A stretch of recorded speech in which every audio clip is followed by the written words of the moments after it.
తిరుపతిలో అంత పెద్ద విషాదం జరిగితే ముఖ్యమంత్రి గారు వచ్చారు, పరిశీలించారు, బాధితులను పరిశీలించారు. ఉప ముఖ్యమంత్రి గారు వచ్చారంట, పోయారంట. మరి ఆయన ఏమీ పెద్ద చలనంగా అంత అలజడి కనిపించలేదు. మంత్రులు వచ్చారు, రకరకాల వాళ్ళు వచ్చారు, పరిశీలించారు, పోయారు.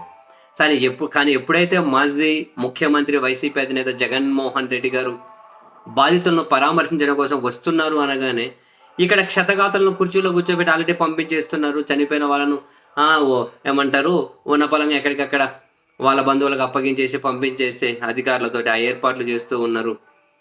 అండ్ జగన్ వస్తున్నాడు అనగానే ఎక్కడికక్కడ మొత్తం అంతా కనుక సర్దేసి పెట్టండి అని చెప్పి అధికారులకు ఆదేశాలు వచ్చాయి అని చెప్పి పెద్ద ఎత్తున వార్తలు వస్తే సరేలే ఈ వార్తల వరకు ఏమైనా ఉండిపోతాయేమో, మరి ఇంత నీచమైన రాజకీయం ఎందుకు ఉంటుందిలే అని చెప్పి అనుకున్నా నేను కూడా సీరియస్లీ. కానీ ఏమైంది, జగన్మోహన్ రెడ్డి గారు తిరుపతిలో ఎంటర్ అవ్వగానే తిరుచానూరు క్రాస్ దగ్గర ఆయన అడ్డుకొని మీరు ఒక 1/2 అవర్ ఉండండి, 45 మినిట్స్ ఉండండి, తర్వాత పద్మావతి మెడికల్ కాలేజ్కి వెళ్ళండి అని చెప్పి ఆయన అక్కడ అడ్డుకోవడం ఎందుకో నాకు అర్థం కాదు. ఒక 1/2 అవర్ 45 మినిట్స్ ఆయన అక్కడ ఆగితే అక్కడ అందరినీ సర్దేద్దాం, అక్కడికి పరామర్శించడానికి పెద్ద ఎవరు ఉండరు, ఏదో నామకే వసిపోయినారు వచ్చినారని చెప్పి ఉంటుంది అని చెప్పి ఒక మాజీ ముఖ్యమంత్రి వెళ్తూ ఉంటే రోడ్డు మీద ఆపేయాల్సిన అవసరం ఏముంది? అర్ధగంట ఉండు అని చెప్పాల్సిన అవసరం ఏముంది? ఆయన ఒక దగ్గర రోడ్డు మీద అర్ధగంట ఆగితే ఆడ జనాలు అదంతా ఎంత ఇబ్బంది ఉంటుంది ఏంటో మరి అర్థం కాదు. సరే ఈయన ఏమన్నా అర్ధగంట ఆగేయండి అని అంటే ఈయనకు తెలియదా ఇలాంటి రాజకీయం? ఆయన ఏం చేశారు, రోడ్డు మీద బుల్లెట్ ప్రూఫ్ కార్ దిగేసి రోడ్డు మీద నడుచుకుంటూ పోతున్నారు ఆసుపత్రికి. తీవ్ర ఉద్రిక్త పరిస్థితి.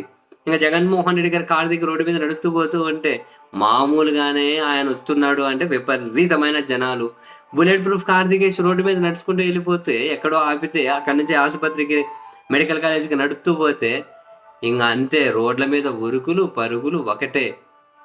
మరి నెక్స్ట్ ఆసుపత్రి దగ్గరికి వెళ్ళి ఆ పరామర్శించే ఆ వాతావరణం అదేంటో చూడాలి. మరి ఇటువంటి రాజకీయం ఏంటి? మళ్ళీ ఆ తర్వాత ఒక కార్యకర్త ఏదైనా వెహికల్ ఎక్కి ఆటి నుంచి జగన్ గారిని పంపించే ప్రయత్నాలు చేశారు మరి పోలీసులు. ఆయన వాహనం దగ్గర ఆయన ఎందుకు వెయిట్ చేయమనాలి? ఆయన రోడ్డు మీద దిగి నడుచుకుంటూ పోతే పోలీసులు రోడ్ల మీద పరిగెత్తే పరిస్థితి. ఆయన బాధితులను పరామర్శిస్తే ఏందబ్బా, విషాదం జరగకుండా చూసుకోవాలి. అరగా ఒక మాజీ ముఖ్యమంత్రిగా ఒక పార్టీ అధినేతగా వెళ్ళి పరామర్శించొద్దు అని ఇదేంటిది? అంత ఉన్నపలంగా అందరినీ ఎందుకు డిశ్చార్జ్ చేసేయాలి? మరి అంతా సక్రమంగానే జరుగుతూ ఉంది, అట్లేం డిశ్చార్జ్ చేయలేదు అనుకోండి, మరి ఆయన ఆపడం ఎందుకు? పంపించేయచ్చు కదా. ఏంటో మరి రాజకీయం మరీ దారుణం అయిపోతుంది ఆంధ్రప్రదేశ్లో.